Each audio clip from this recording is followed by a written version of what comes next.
This is a true story, and the HOA has long been a thorn in the side of the residents. Here's the full story. Other residents, emboldened by the initial speakers, stood up and shared their own experiences, the difficulties with Stripe, the pressure to sell specific items, the feeling of being dictated to. Mrs. Gable's daughter spoke movingly about her mother's distress and confusion. Mr. Henderson, his voice stronger this time, recounted the incident with the board games and the feeling of being belittled.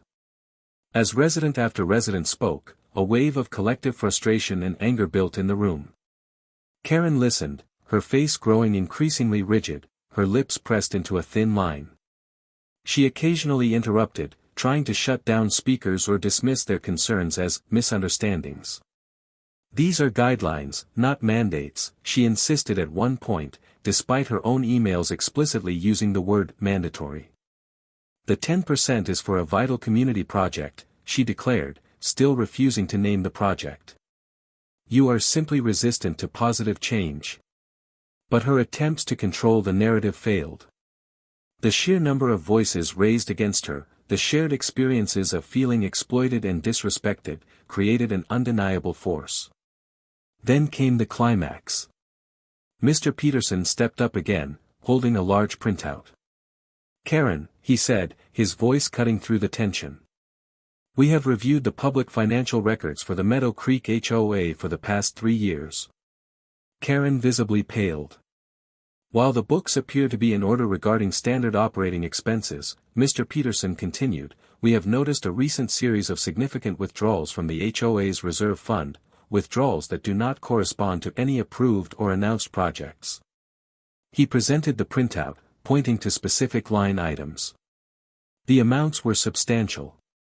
Furthermore, Mr. Peterson said, his voice hardening, we have reason to believe that the proposed special project for which this mandatory 10% fee was levied, does not exist.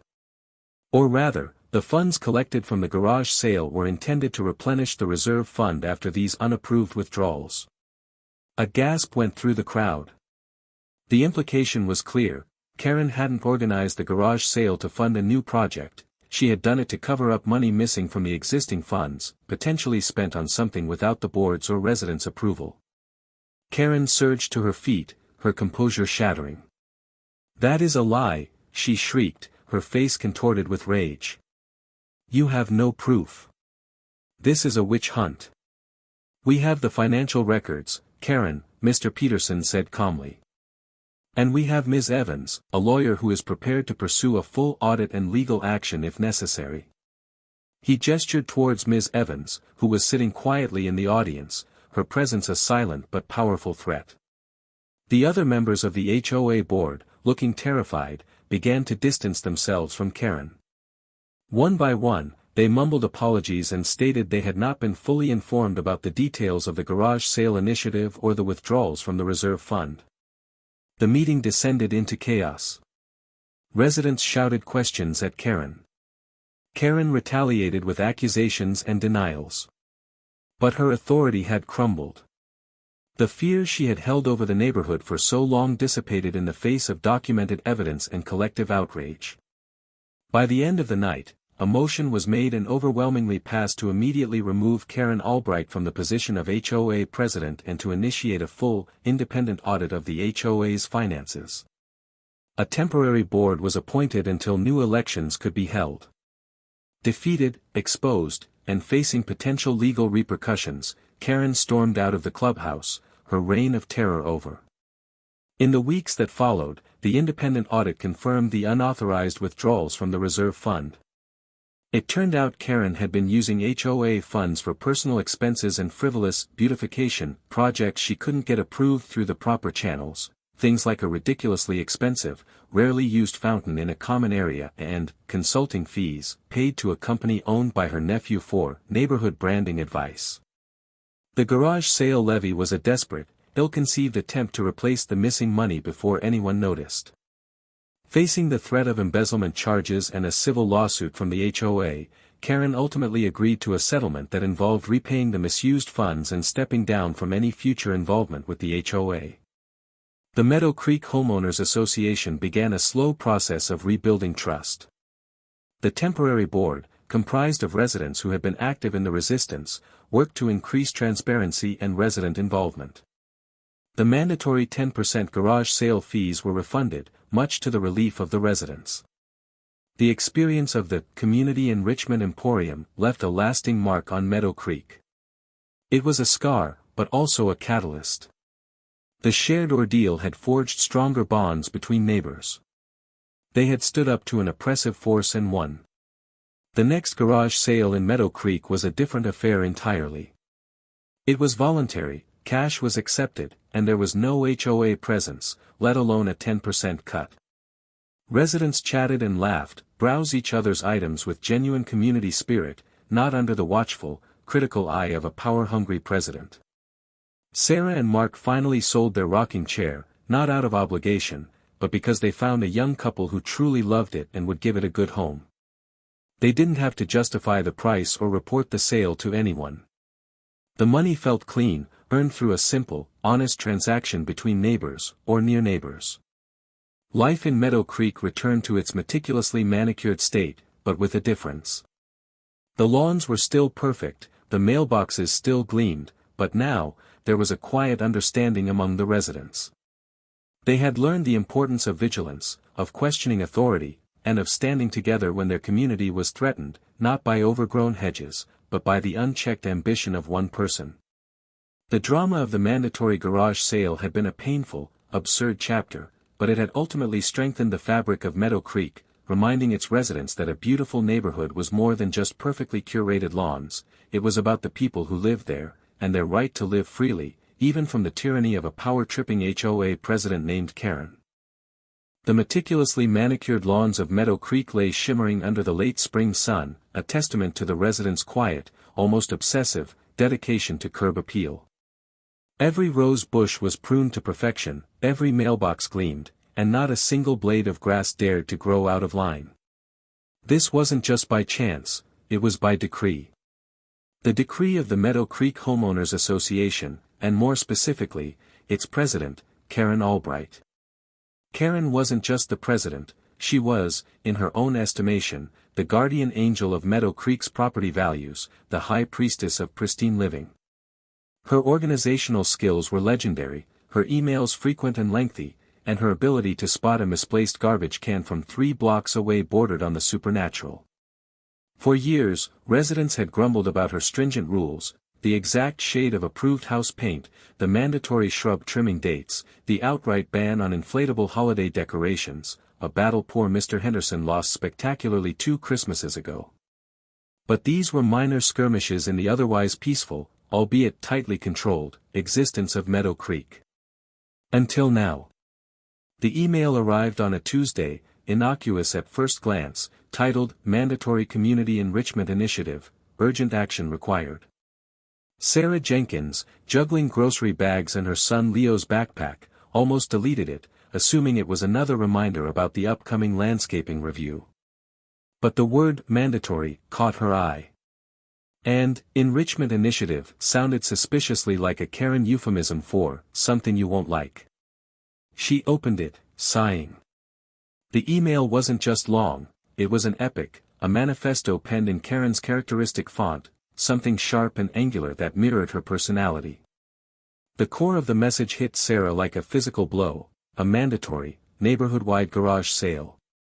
A garage sale? In Meadow Creek? The neighborhood that boasted bespoke garden gnomes and silent electric leaf blowers. It felt undignified. Sarah read on, dread pooling in her stomach. The Community Enrichment Initiative, as Karen had so grandly christened it, wasn't just any garage sale. It was a carefully curated, high-standards event designed, according to Karen's florid prose, to showcase the quality and value inherent in the Meadow Creek lifestyle, and to foster community spirit through commerce. But the devil, as always with Karen, was in the details. Firstly, residents were required to sell only high-quality, well-maintained items that reflect positively on the neighborhood's aesthetic. Sarah glanced around her cluttered garage, already picturing Karen's disapproving gaze on Leo's worn-out bike or the mismatched set of old gardening tools. Who decided what was high quality? Karen, of course. The email promised a forthcoming set of quality assurance guidelines. Secondly, and perhaps most astonishingly, residents were required to use Stripe for all transactions. No cash, no checks, no Venmo or PayPal. Only Stripe. Karen justified this by stating it would provide a clear, digital record of all sales, ensuring transparency and efficiency for the third, and most galling, requirement. The HOA would be taking a 10% cut of all earnings. 10%. Sarah gasped, dropping a bag of apples. Leo looked up from his homework. What's 10%, Mom? It's Karen taking our money, honey. The email elaborated on the 10% fee with breathtaking audacity. This wasn't a voluntary contribution, it was a mandatory levy. The funds, Karen explained, would be used for a special, high-impact neighborhood improvement project to be announced later. There was no mention of resident input or voting on this project. Sarah sank onto a dusty step stool, rereading the email, her fingers trembling. Mandatory sale. High-quality goods only. Stripe required. 10% cut. It was audacious, controlling, and felt deeply, fundamentally wrong. It wasn't about community enrichment, it was about Karen's power and, quite possibly, Karen's pocket. Across the street, Mr. Peterson, a retired accountant known for his meticulous nature and equally meticulous lawn, was staring at his tablet, his face a mask of disbelief. Next door, Mrs. Gable, a sweet elderly woman who still preferred writing checks, looked utterly bewildered as her daughter tried to explain what Stripe was. The neighborhood group chat, usually a placid stream of lost cat alerts and recommended landscapers, exploded. Emojis of shock, anger, and confusion filled the screen. Is this even legal? Typed Mark Jenkins, Sarah's husband, who was traveling for work. She can't force us to do this. Wrote Brenda Harrison from number 12. 10%. What does she think this is, a corporation? Demanded Mr. Chen from number 5. How do I even use Stripe? I don't have a smartphone. Posted Mrs. Gable, her message clearly dictated. Karen remained conspicuously silent in the chat for a full hour, allowing the panic and outrage to simmer.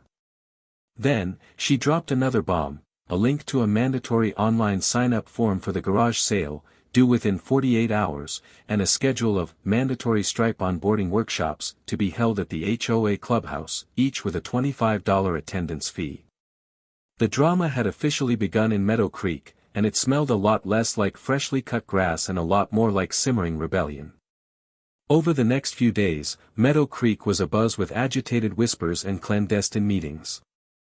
Residents stopped each other on the sidewalks, not to admire flower beds, but to exchange incredulous looks and frustrated theories about Karen's motives. Sarah and Mark discussed it late into the night on video calls. It's unbelievable, Mark said, running a hand through his hair. A mandatory sale? And taking a cut? It sounds less like an HOA and more like a feudal lord.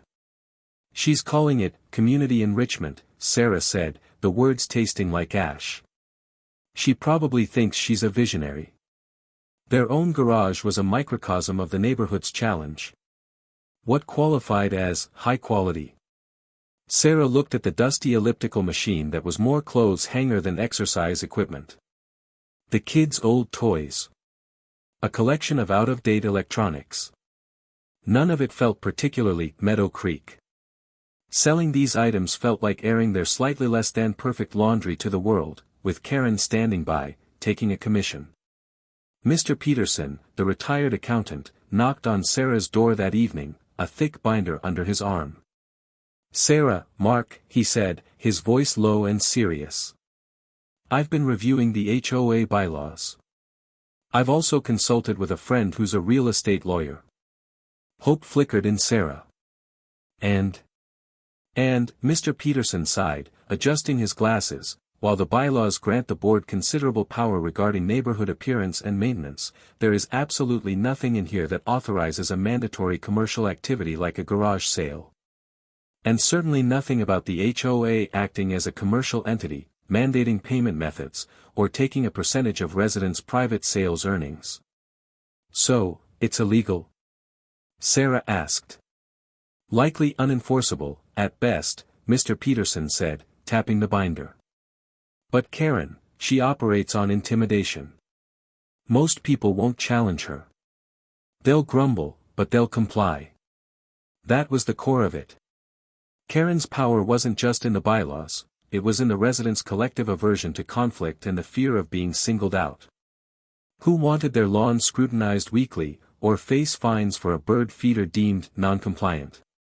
A small group began to form, cautiously at first. Sarah, Mr. Peterson, Brenda Harrison, a fiery graphic designer who wasn't afraid to speak her mind, and eventually, reluctantly, the quiet librarian from number 8, Mrs. Gable's daughter, who was worried about her mother's ability to navigate the tech requirements. They met secretly in backyards after dusk, sharing their frustrations and trying to formulate a plan. Brenda, ever the pragmatist, suggested a petition. Mr. Peterson advocated for a formal legal letter from his lawyer friend. Sarah felt they needed to gather more information, to understand Karen's true motivation, if there was one beyond pure control. Meanwhile, the pressure from Karen intensified. Emails arrived daily, reminders about the sign-up deadline, stern warnings about non-compliance, and the release of the quality assurance guidelines. These guidelines were, as expected, ludicrously strict. Items must be gently used, free of significant wear or damage, and aesthetically pleasing. Clothing must be designer or high-end brand names, freshly laundered and wrinkle-free. Furniture needed to be antique or modern, in excellent condition, no particle board or assembly-required pieces. It read less like a garage sale list and more like a high-end consignment shop inventory. The mandatory stripe-on boarding workshops were another source of outrage. Held in the stuffy HOA clubhouse, Karen herself led them, barking instructions at visibly confused residents. Mrs. Gable attended one, emerging pale and flustered. "It's all so confusing," she told her daughter. And Karen kept snapping at us if we didn't click fast enough. During one workshop, a brave, or perhaps foolhardy, resident named Gary from number 18 raised his hand. "Karen," he asked nervously, "what exactly is the 10% for? And why can't we vote on the special project?" Karen's smile tightened, becoming a thin, dangerous line. "Gary," she said, her voice dripping with condescension. "As your HOA president, I am entrusted with making decisions for the betterment of the entire community. The special project requires a significant investment, and this initiative is the most equitable way to fund it. Transparency will be provided when the project is finalized. Your role, Gary, and everyone else's, is to ensure the success of this initiative through compliance and high-quality sales." The air in the room grew thick with unspoken defiance. Gary slumped back in his chair, defeated. As the date of the mandatory garage sale, now officially dubbed the Meadow Creek Community Enrichment Emporium by Karen, drew closer, the atmosphere in the neighborhood became increasingly strained. Residents who had initially planned to just put out a few boxes now felt immense pressure to curate a collection of desirable goods. The phrase, "What would Karen think?" became a common, sardonic joke. Sarah and Mark, having decided that outright refusal was too risky given Karen's power to levy fines, began the painful process of going through their belongings. The elliptical machine was deemed not high quality enough. Leo's old bike might pass, but only if thoroughly cleaned and tuned up. Sarah found a beautiful antique rocking chair inherited from her grandmother. It was in perfect condition, exactly the kind of item Karen would approve of. But selling it felt like a betrayal of memory, especially under duress. "I don't want to sell this," she told Mark, running a hand over the smooth wood. "It's Nana's." "I know, honey," Mark said, putting an arm around her. "But if we don't have enough high-quality items, Karen will have a fit. Maybe we price it ridiculously high. So it won't sell." It felt like a small act of defiance. They priced the rocking chair at $500. Meanwhile, setting up Stripe proved to be a headache for many. Even for residents comfortable with technology, integrating their bank accounts and navigating the platform felt intrusive. The younger residents helped the older ones, fostering a sense of camaraderie born out of shared misery. This unintended consequence of Karen's mandate, the residents bonding over their collective plight, was perhaps the one positive outcome. Brenda, using her graphic design skills, created anonymous flyers that appeared mysteriously in mailboxes, question the 10%, and your sales are your business, not the HOA's. Karen, of course, sent out a furious email condemning the disruptive and non-compliant flyers and threatening fines for anyone caught distributing them. The day before the Emporium, Karen conducted a pre-sale quality review. She drove through the neighborhood in her gleaming SUV, pausing at each house that had signed up. Residents who had begun setting up tables or placing items in their driveways were subjected to her scrutiny. When she reached Sarah's house, Karen parked her car and approached, clipboard in hand. Her gaze swept over their small collection of items. She hummed, tapping her pen on the clipboard. The bike is acceptable, provided it is spotless tomorrow. The box of books, are these first editions? Collectibles? Just, regular books, Karen, Sarah said, trying to keep her voice even. Regular books do not project the desired image, Sarah, Karen said dismissively. I suggest you reconsider selling those. Now, the rocking chair. Her eyes lit up. Ah, yes. That is precisely the caliber of item we expect to see in Meadow Creek. Exquisite. You've priced it at $500. Excellent. That will contribute significantly to the special project. Sarah felt a cold dread. Karen wasn't just approving items, she was practically assigning minimum sale values based on what she thought they were worth. The day of the Meadow Creek Community Enrichment Emporium dawned bright and clear, almost as if nature itself was oblivious to the simmering resentment under the picturesque surface. Residents set up their tables, each display a carefully curated, or awkwardly assembled, collection of items deemed worthy by the invisible hand of Karen's guidelines. There was a forced cheerfulness in the air, a thin veneer over the underlying tension. Neighbors smiled and waved, but their eyes held a shared understanding of the absurdity and unfairness of the situation. Buyers, mostly from outside the neighborhood, began to trickle in. They browsed cautiously, perhaps sensing the strange atmosphere. Questions like, is everything priced in US dollars? Answered with a strained laugh, and, why are you only taking Stripe, were common. Explaining Karen's mandate was a humiliating experience for many. Karen, dressed in a crisp pantsuit and a wide-brimmed hat that seemed designed for surveying her domain, was everywhere. She patrolled the streets on foot, her clipboard in hand, observing, commenting, and occasionally interfering. She stopped at Mrs. Gable's house, where Mrs. Gable's daughter, bless her heart, was patiently trying to guide her mother through a Stripe transaction with a buyer interested in a set of vintage teacups. Eleanor, Karen said sharply to the daughter, ensure the transaction is completed promptly. And Mother Gable, she addressed the elderly woman with patronizing sweetness, are you having difficulty? Perhaps you should have attended more workshops. Mrs. Gable visibly flinched. The buyer, an outside observer to this domestic drama, looked uncomfortable. At Brenda Harrison's house, Karen scrutinized a collection of quirky, handmade jewelry Brenda had decided to sell, despite it clearly violating the high-end brand names guideline. Brenda, Karen said, her voice laced with disapproval. These items, while perhaps creative, do they truly represent the elevated standard of Meadow Creek? They represent my standard, Karen, Brenda retorted, her eyes flashing. And they're selling. Apparently, some people appreciate things that aren't mass-produced and boring. Karen's face hardened, but before she could respond, a buyer stepped forward, expressing interest in a pair of earrings. Brenda turned her attention to the customer, leaving Karen fuming on the sidewalk.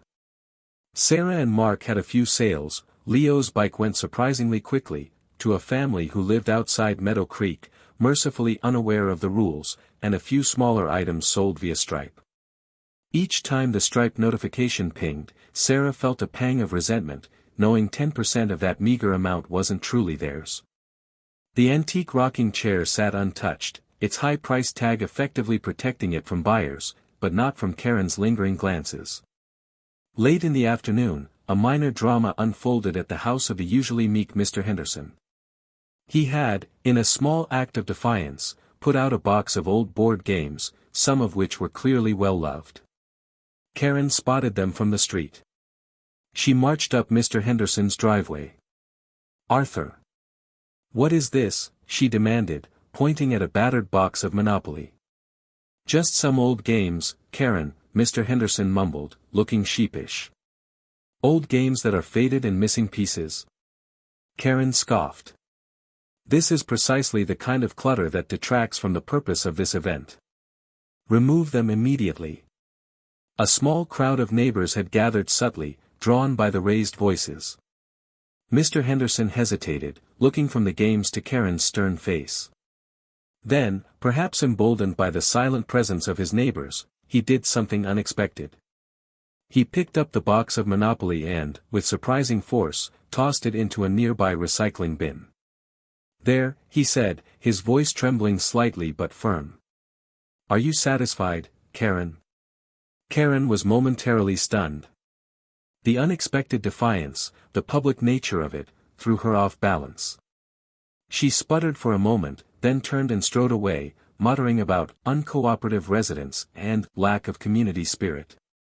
This small act of rebellion, though seemingly insignificant, sent a ripple of energy through the neighborhood.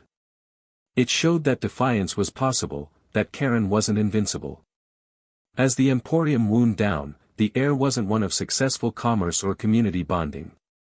It was one of exhaustion, frustration, and a simmering sense of injustice. Residents packed up their unsold items, the mandatory Stripe earnings feeling tainted by the knowledge of the impending 10% tithe. The following day, the emails from Karen began again. Subject: Meadow Creek Community Enrichment Emporium, earnings reporting. Residents were required to submit a detailed report of their total Stripe earnings within 24 hours. Stripe's system provided transaction logs, making it difficult to hide anything, but the principle of being forced to report their private income to the HOA felt fundamentally wrong. Then came the invoices. Automated, cold, demanding the 10% cut. Sarah stared at the invoice from the Meadow Creek HOA for $12.30, 10% of their total Stripe earnings of $123. It was a small amount, but it felt like a large sum, unfairly taken. Mr. Peterson, having reviewed the invoices and the bylaws again, called an emergency meeting of the small resistance group. They met in his living room, the curtains drawn. "She's done it," Mr. Peterson said grimly. "She's actually collecting the money. And she's doing it under the guise of a legitimate HOA fee." "But you said it was unenforceable," Brenda exclaimed. "Unenforceable legally, yes," Mr. Peterson clarified. "But she's counting on no one having the stomach for a legal fight.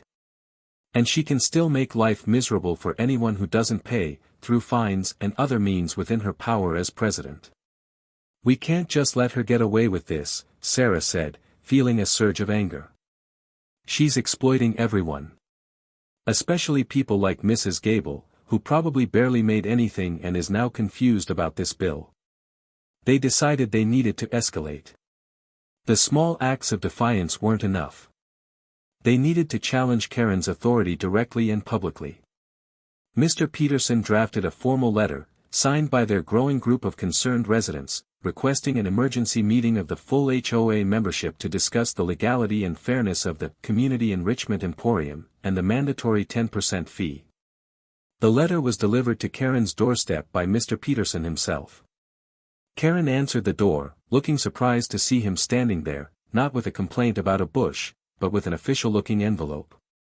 She took it, her expression unreadable, and closed the door without a word. Karen's response was swift and characteristic. A neighborhood-wide email was sent out, acknowledging the request for a meeting but dismissing it as a disruption and a waste of community time. She stated that the matter of the emporium and the fee was already resolved and that any further discussion was unnecessary. This dismissal, however, backfired. It fueled the residents' anger even more. It showed Karen wasn't interested in dialogue, only in control. The small group of resistors gained more support. Neighbors who had initially been too afraid to speak up now felt emboldened by Karen's blatant disregard for their concerns. Brenda, using her network and tech skills, created a private online forum for Meadow Creek residents, separate from the official HOA channels Karen controlled. Here, residents could speak freely, sharing their experiences and coordinating their efforts. The forum quickly became a hub of activity. Stories poured in. The retired teacher who had to sell a beloved collection of antique thimbles to meet the high-quality standard. The young couple who felt violated by having to reveal their small earnings to the HOA. The frustration of navigating Stripe for minimal profit. The sheer indignity of the 10% cut. The online forum became their strategy room. They discussed the bylaws in detail, researched legal precedents, and shared tips on how to politely but firmly push back against Karen's demands. The idea of a recall petition against Karen as HOA president gained traction. Mr. Peterson's lawyer friend, a sharp woman named Ms. Evans, agreed to meet with the group. In a tense meeting at a neutral location outside Meadow Creek, they laid out their case. Ms. Evans listened patiently, nodding occasionally. "Based on what you've told me and the bylaws you've provided," Ms. Evans said, tapping her pen on a legal pad, "it is highly probable that Karen Albright, in her capacity as HOA president, exceeded her authority by mandating the garage sale, requiring a specific payment method, and, most critically, levying a mandatory 10% fee on private sales. This could be construed as the HOA engaging in unauthorized commercial activity and potentially even misappropriation of funds, depending on where that 10% is going." This confirmation from a legal professional solidified the group's resolve. They weren't just whiny residents, they were potentially victims of an overreaching, possibly illegal, power grab. The next step was to force the emergency meeting. The bylaws stipulated that a meeting must be called if a certain percentage of residents formally requested one. The group, using their online forum and word-of-mouth network, worked tirelessly to collect signatures. It was a quiet, determined campaign, happening under the radar of Karen's watchful eyes. They met secretly in garages and basements, passing around the petition, explaining the situation to hesitant neighbors, and offering reassurance.